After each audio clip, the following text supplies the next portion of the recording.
People tell you to relax more. You need to unwind. You need a hobby. And most of the time, you just nod because explaining that you already have a version of this and it only takes 10 minutes feels like too much effort.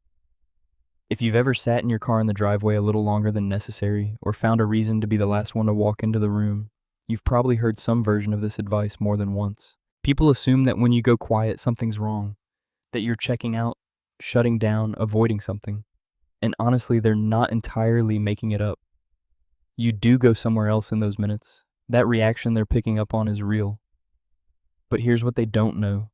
Researchers M.K. Kirsta and her team at the Dresden Research Center for Regenerative Therapies found that mice exposed to 2 hours of silence a day grew significantly more new brain cells in the hippocampus than mice exposed to white noise or even pup calls.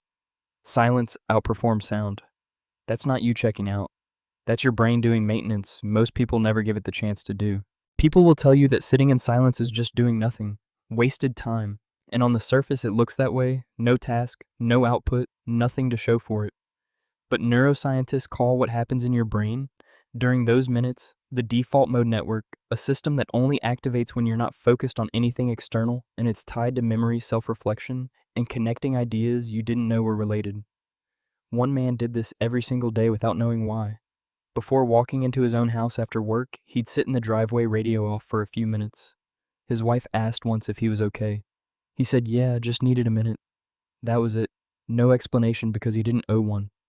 You weren't avoiding your family. You were finishing a process your brain started the second the noise stopped. Most people can't sit in quiet for more than a few seconds before reaching for something, a phone, a podcast, anything to fill the space.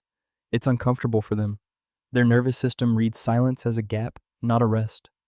A 2021 study found that people working in silence had lower cognitive load and lower stress hormone levels than people working with background noise or conversation.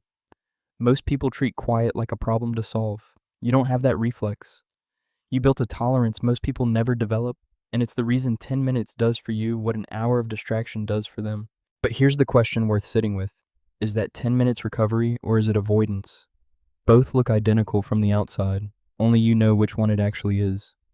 If you're a man, the people around you have probably read this as something's wrong more than once.